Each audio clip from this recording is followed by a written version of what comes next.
जगत गुरु श्री रामकृष्ण गूढ़ बातें। सोमवार 24 दिसंबर 1883 अगहन की कृष्णा दशमी सुबह के 8 बजे होंगे।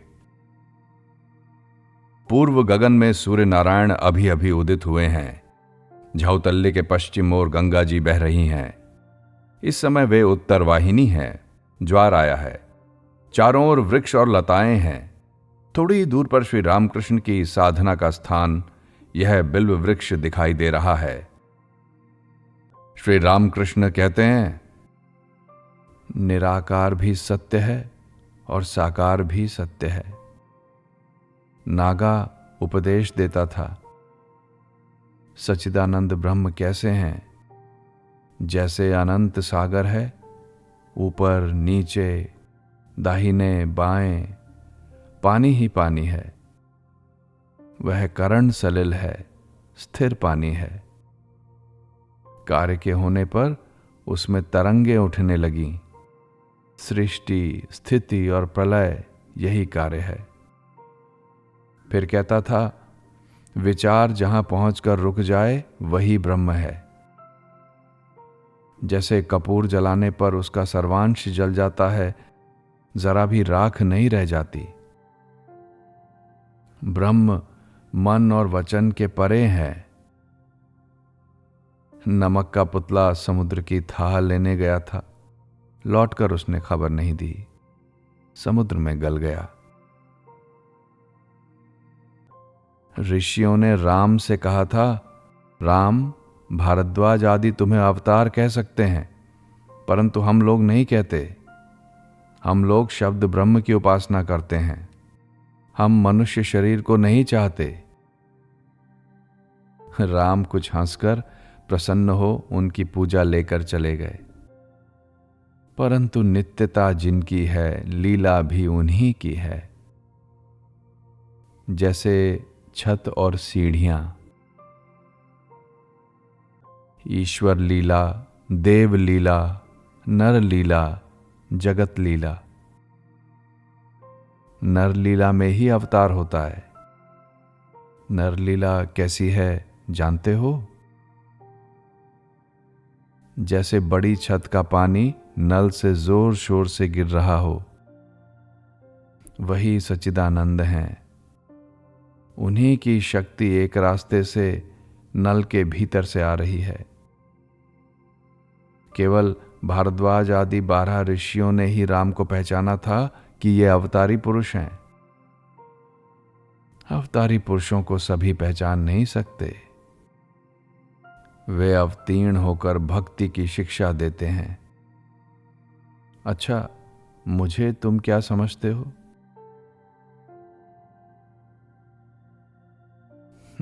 मेरे पिता गया गए थे। वहां रघुवीर ने स्वप्न दिखलाया, मैं तेरा पुत्र बनकर जन्म लूंगा। पिता ने स्वप्न देखकर कहा, देव, मैं दरिद्र ब्राह्मण हूं, मैं तुम्हारी सेवा कैसे करूंगा? रघुवीर ने कहा, सेवा हो जाएगी। दीदी, हृदय की मां, पुष्पचंदन लेकर मेरे पैर पूजती थी। एक दिन उसके सिर पर पैर रखकर मैंने कहा, तेरी वाराणसी में ही मृत्यु होगी। मथुर बाबू ने कहा, बाबा, तुम्हारे भीतर और कुछ नहीं है, वही ईश्वर हैं। देह तो आवरण मात्र है। जैसे बाहर कद्दू का आकार है, परंतु भीतर गूदा बीज कुछ भी नहीं है। तुम्हें देखा मानो घूंघट डालकर कोई चला आ रहा है। पहले ही से मुझे सब दिखा दिया जाता है। बटतल्ले में मैंने गौरांग के संकीर्तन का दल देखा था। उसमें शायद बलराम को देखा था और तुम्हें भी शायद देखा था। मैंने गौरांग का भाव जानना चाहा था। उसने दिखाया, उस देश में श्याम बाजार में पेड़ पर और चारदीवारी पर आदमी ही आदमी। दिन रात 7 आदमी, 7 दिन शौच के लिए जाना भी मुश्किल हो गया। तब मैंने कहा, मां बस अब रहने दो। इसलिए अब भाव शांत है। एक बार और आना होगा, इसीलिए पार्षदों को सब ज्ञान मैं नहीं देता। तुम्हें अगर सब ज्ञान दे दें तो फिर तुम लोग सहज ही मेरे पास क्यों आओगे? तुम्हें मैं पहचान गया, तुम्हारा चैतन्य भागवत पढ़ना सुनकर। तुम अपने आदमी हो। एक ही सत्ता है, जैसे पिता और पुत्र। यहां सब आ रहे हैं जैसे कलमी की बेल। एक जगह पकड़कर खींचने से सब आ जाता है। परस्पर सब आत्मीय हैं, जैसे भाई भाई। राखाल, हरीश आदि जगन्नाथ दर्शन के लिए पुरी गए हैं और तुम भी गए हो, तो क्या कभी ठहराव अलग अलग हो सकता है? जब तक तुम भूले हुए थे, अब अपने को पहचान सकोगे। वे गुरु के रूप में आकर जता देते हैं। नागा ने बाघ और बकरी की कहानी कही थी। एक बाघिन बकरियों के झुंड पर टूट पड़ी। किसी बहेलिये ने दूर से उसे देखकर मार डाला। उसके पेट में बच्चा था, वो पैदा हो गया। वो बच्चा बकरियों के बीच में बढ़ने लगा। पहले बच्चा बकरियों का दूध पीता था। इसके बाद जब कुछ बड़ा हुआ तब घास चरने लगा और बकरियों की तरह मैं करने लगा। धीरे धीरे वो बहुत बड़ा हो गया, पर तब भी वो घास ही चरता और मैं करता। कोई जानवर जब आक्रमण करता तब बकरों की तरह डर कर भागता। एक दिन एक भयंकर बाघ बकरियों पर टूट पड़ा। उसने आश्चर्य में आकर देखा, उनमें एक बाघ भी घास चर रहा है, और देखकर बकरियों के साथ साथ वो भी दौड़कर भागा। तब बकरियों से कुछ छेड़छाड़ न करके घास चरने वाले उस बाघ को ही उसने पकड़ा। वो मैं करने लगा और भागने की कोशिश करता था। तब बाघ उसे पानी के किनारे खींचकर ले गया और उससे कहा, इस पानी में अपना मुंह देख। हंडी की तरह मेरा मुंह जितना बड़ा है उतना ही बड़ा तेरा भी है। फिर उसके मुंह में थोड़ा सा मांस खोस दिया। पहले वो किसी की तरह खाता ही ना था, फिर कुछ स्वाद पाकर खाने लगा। तब बाघ ने कहा, तू बकरियों के बीच में था और उन्हीं की तरह घास खाता था, धिक्कार है तुझे। तब उसे बड़ी लज्जा हुई। घास खाना है, कामिनी कांचन लेकर रहना। बकरियों की तरह मैं करना और भागना है, सामान्य जीवों की तरह आचरण करना। बाघ के साथ जाना है गुरु, जिन्होंने ज्ञान की आंखें खोल दी। उनकी शरणागत होना, उन्हें ही आत्मीय समझना। अपना सच्चा मुंह देखना है, अपने स्वरूप को पहचानना।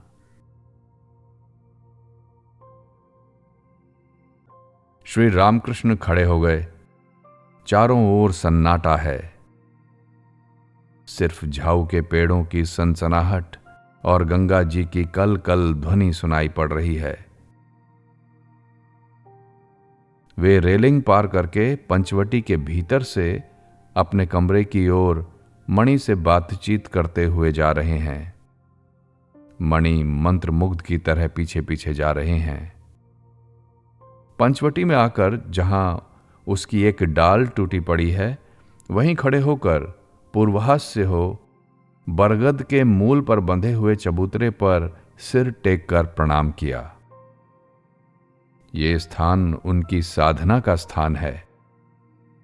यहां पर उन्होंने व्याकुल होकर कितना क्रंदन किया है, कितने ही ईश्वरी रूपों के दर्शन किए हैं और माता के साथ कितनी बातें की हैं। क्या इसीलिए जब वे यहां आते हैं तो प्रणाम करते हैं? अब बकुल तल्ला होकर वे नौबत खाने के निकट आए। मणि साथ ही हैं। नौबत खाने के पास आकर हाजरा को देखा। श्री रामकृष्ण उनसे कह रहे हैं, अधिक ना खाते जाना और बाह्य शुद्धि की ओर इतना ध्यान देना छोड़ दो। जिन्हें बेकार ये धुन सवार रहती है उन्हें ज्ञान नहीं होता। आचार उतना ही करना चाहिए जितने की जरूरत है, बहुत ज्यादा अच्छा नहीं। श्री रामकृष्ण ने अपने कमरे में जाकर आसन ग्रहण किया। प्रेमा भक्ति और श्री वृंदावन लीला, अवतार तथा नर लीला। भोजन के बाद श्री रामकृष्ण जरा विश्राम कर रहे हैं। बड़े दिन क्रिसमस की छुट्टी लग गई है। कलकत्ते से सुरेंद्र, राम आदि भक्तगण धीरे धीरे आ रहे हैं। दिन के 1 बजे का समय होगा। मणि अकेले झाऊतल्ले में टहल रहे हैं।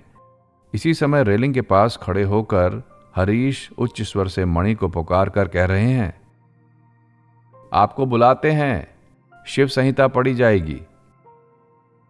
शिव संहिता में योग की बातें हैं, षट चक्रों की बातें हैं। मणि श्री रामकृष्ण के कमरे में आकर प्रणाम करके बैठे। श्री रामकृष्ण छोटे तख्त पर तथा भक्तगण जमीन पर बैठे हुए हैं। इस समय शिव संहिता का पाठ नहीं हुआ। श्री रामकृष्ण स्वयं से बातचीत कर रहे हैं। गोपियों की प्रेमा भक्ति थी। प्रेमा भक्ति में 2 बातें रहती हैं, अहंता और ममता। यदि मैं श्री कृष्ण की सेवा ना करूं तो उनकी तबीयत बिगड़ जाएगी, ये अहंता है। इसमें ईश्वर बोध नहीं रहता। ममता है मेरा मेरा कहना। गोपियों की ममता इतनी बढ़ी हुई थी कि कहीं पैरों में जरा सी चोट न लग जाए, इसलिए उनका सूक्ष्म शरीर श्री कृष्ण के श्री चरणों के नीचे रहता था। यशोदा ने कहा, तुम्हारे चिंतामणि श्री कृष्ण को मैं नहीं जानती, मेरा तो वो गोपाल ही है। उधर गोपियां भी कहती हैं, कहाँ है मेरे प्राण वल्लभ, हृदय वल्लभ। ईश्वर बोध उनमें नहीं था। जैसे छोटे छोटे लड़के, मैंने देखा है, कहते हैं मेरे बाबा। यदि कोई कहता है नहीं तेरे बाबा नहीं हैं, तो वे कहते हैं क्यों नहीं, मेरे बाबा तो हैं। नर लीला करते समय अवतारी पुरुषों को ठीक आदमी की तरह आचरण करना पड़ता है, इसीलिए उन्हें पहचानना मुश्किल हो जाता है। नर रूप धारण किया है तो प्राकृत नरों की तरह ही आचरण करेंगे। वही भूख प्यास, रोग शोक, वही भय, सब प्राकृत मनुष्यों की तरह। श्री रामचंद्र सीता जी के वियोग में रोए थे। गोपाल ने नंद की जूतियां सिर पर ढोई थीं, पीढ़ा ढोया था। थिएटर में साधु बनते हैं तो साधुओं का सा व्यवहार करते हैं, जो राजा बनता है उसकी तरह व्यवहार नहीं करते। जो कुछ बनते हैं वैसे ही अभिनय भी करते हैं। कोई बहरूपिया साधु बना था, त्यागी साधु। श्वांग उसने ठीक बनाकर दिखलाया था, इसलिए बाबुओं ने उसे 1 रुपया देना चाहा। उसने ना लिया, उहूं कहकर चला गया। देह और हाथ पैर धोकर अपने सहज रूप में जब आया, तब उसने रुपया मांगा। बाबू ने कहा, अभी तो तुमने कहा रुपया ना लेंगे और चले गए, अब रुपया लेने कैसे आए? उसने कहा, तब मैं साधु बना हुआ था, उस समय रुपया कैसे ले सकता था? इसी तरह ईश्वर जब मनुष्य बनते हैं तब ठीक मनुष्य की तरह व्यवहार करते हैं। वृंदावन जाने पर कितने ही लीला के स्थान दिख पड़ते हैं। अब सुरेंद्र कहते हैं, हम लोग छुट्टी में गए थे, वहां मंगते इतने हैं कि पैसे दीजिए की रट लगा देते हैं।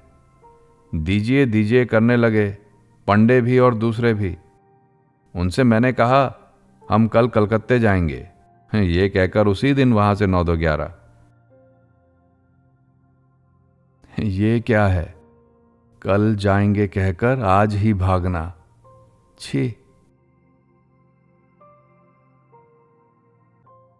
सुरेंद्र लज्जित होकर कह रहे हैं, उन लोगों में भी कहीं कहीं साधुओं को देखा था, निर्जन में बैठे हुए ध्यान भजन कर रहे थे। साधुओं को कुछ दिया? जी नहीं, ये अच्छा काम नहीं किया। साधु भक्तों को कुछ दिया जाता है। जिसके पास धन है उन्हें उस तरह के आदमी को सामने पड़ने पर कुछ देना चाहिए। मैं भी वृंदावन गया था मथुर बाबू के साथ। जो ही मथुरा का ध्रुव घाट मैंने देखा कि उसी समय दर्शन हुआ, वसुदेव श्री कृष्ण की गोद में लेकर यमुना पार कर रहे हैं। फिर शाम को यमुना के तट पर टहल रहा था। बालू पर छोटे छोटे झोपड़े थे, बेर के पेड़ बहुत थे। गोधूली का समय था, गौएं चारागाह से लौट रही थीं। देखा, उतरकर यमुना पार कर रही हैं। इसके बाद कुछ चरवाहे गौओं को लेकर पार होने लगे। ज्यों ही ये देखा कि कृष्ण कहाँ हैं, कहकर बेहोश हो गया। श्याम कुंड और राधा कुंड के दर्शन करने की इच्छा हुई थी। पालकी पर मुझे मथुर बाबू ने भेज दिया। रास्ता बहुत दूर था। पालकी के भीतर पूड़ियां और जलेबियां रख दी गई थीं। मैदान पार करते समय ये सोचकर रोने लगा, वे सब स्थान तो हैं, पर कृष्ण तू ही नहीं है। ये वही भूमि है जहां तू गौएं चराता था। हृदय रास्ते में साथ साथ पीछे आ रहा था। मेरी आंखों से आंसुओं की धारा बह रही थी। कहारों को खड़े होने के लिए भी न कह सका। श्याम कुंड और राधा कुंड में जाकर देखा, साधुओं ने एक एक झोपड़ी सी बना रखी है। उसी के भीतर पीठ फेर कर साधन भजन कर रहे हैं। पीठ इसलिए फेर कर बैठे हैं कि कहीं लोगों पर उनकी दृष्टि न जाए। द्वादशवन देखने लायक है। बांके बिहारी को देखकर मुझे भाव हो गया था। मैं उन्हें पकड़ने चला था। गोविंद जी को दोबारा देखने की इच्छा नहीं हुई। मथुरा में जाकर राखाल कृष्ण का स्वप्न देखा था। हृदय और मथुर बाबू ने भी देखा था। अब श्री रामकृष्ण सुरेंद्र से कहते हैं, तुम्हारे योग भी है और भोग भी है। ब्रह्मर्षि, देवऋषि और राजर्षि। ब्रह्मर्षि जैसे शुकदेव, एक भी पुस्तक पास नहीं है। देवर्षि जैसे नारद, राजर्षि जैसे जनक निष्काम कर्म करते हैं। देवी भक्त धर्म और मोक्ष दोनों पाता है तथा अर्थ और काम का भी भोग करता है। तुम्हें एक दिन मैंने देवी पुत्र देखा था। तुम्हारे दोनों हैं, योग और भोग, नहीं तो तुम्हारा चेहरा सूखा हुआ होता। सर्व त्यागी का चेहरा सूखा हुआ होता है। एक देवी भक्त को मैंने घाट पर देखा था। भोजन करते हुए वो देवी पूजा कर रहा था। उसका संतान भाव था, परंतु अधिक धन होना अच्छा नहीं। यदु मलिक को इस समय देखा, डूब गया है, अधिक धन हो गया ना। नवीन नियोगी के भी योग भोग दोनों हैं। दुर्गा पूजा के समय मैंने देखा, पिता पुत्र दोनों चंवर डुला रहे थे। सुरेंद्र पूछते हैं, अच्छा महाराज, ध्यान क्यों नहीं होता? स्मरण मनन तो है ना? जी हां, मां मां कहता हुआ सो जाता हूं। बहुत अच्छा, स्मरण मनन रहने से ही हुआ।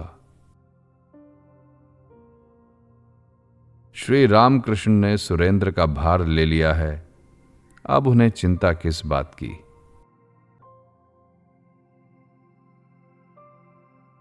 श्री रामकृष्ण और योग शिक्षा, शिव संहिता।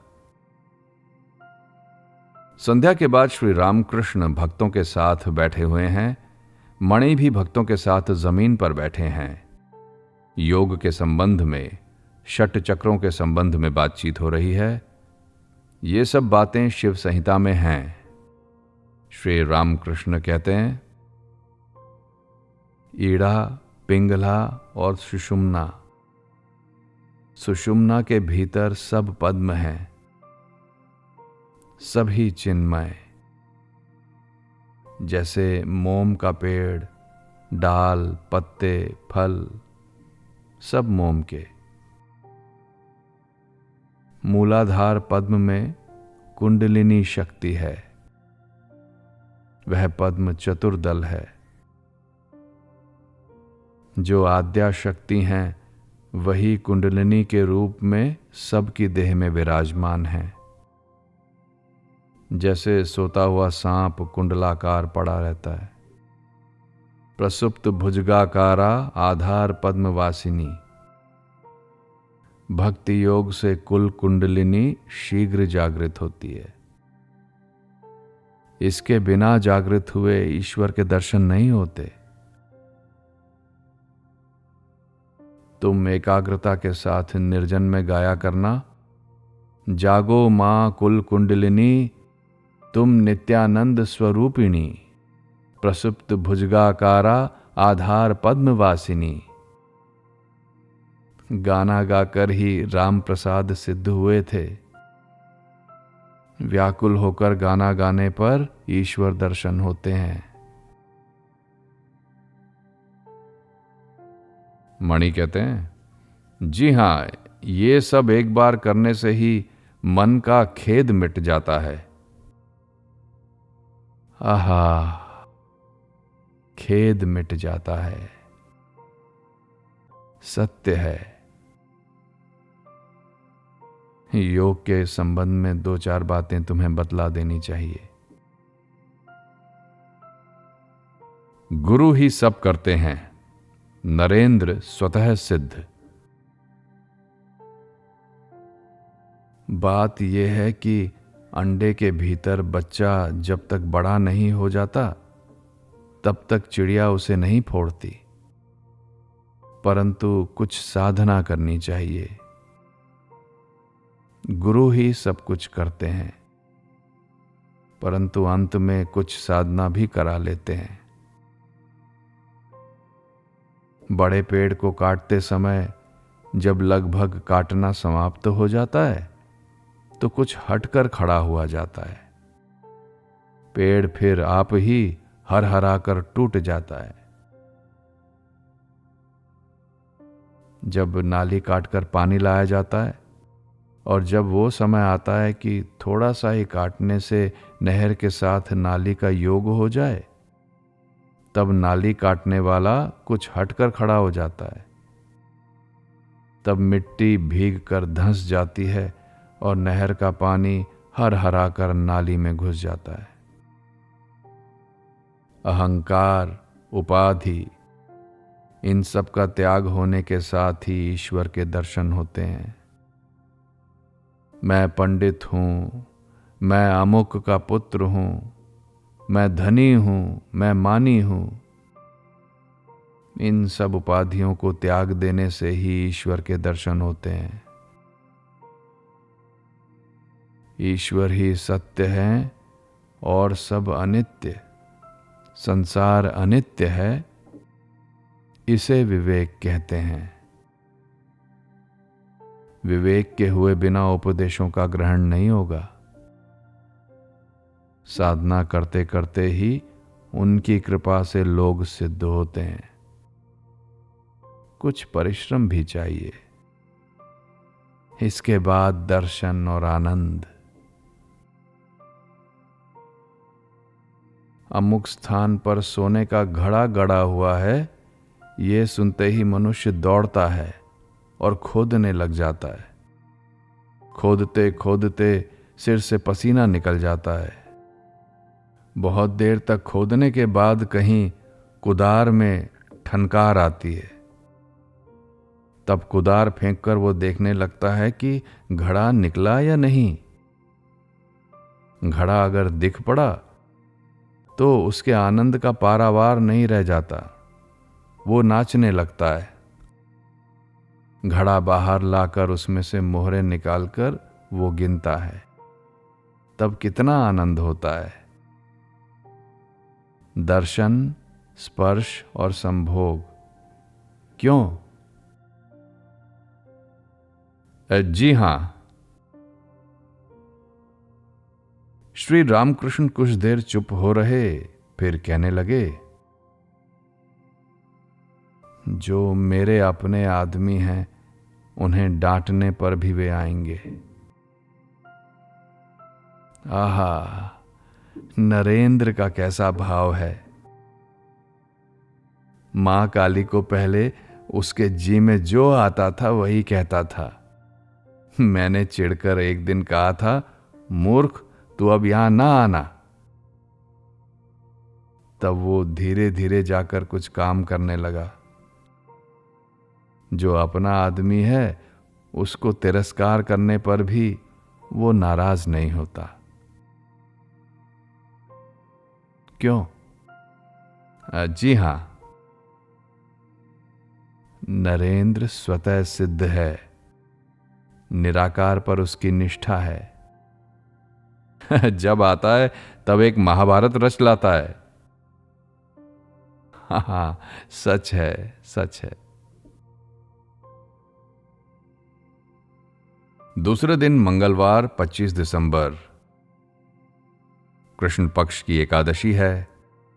दिन के 11 बजे का समय होगा। श्री रामकृष्ण ने अभी भोजन नहीं किया। मणि और राखाल आदि भक्त श्री रामकृष्ण के कमरे में बैठे हुए हैं। श्री रामकृष्ण मणि से कहते हैं, एकादशी करना अच्छा है। इससे मन बहुत पवित्र होता है और ईश्वर पर भक्ति होती है। समझे? जी हां। धान की लाही और दूध यहीं खाओगे? क्यों?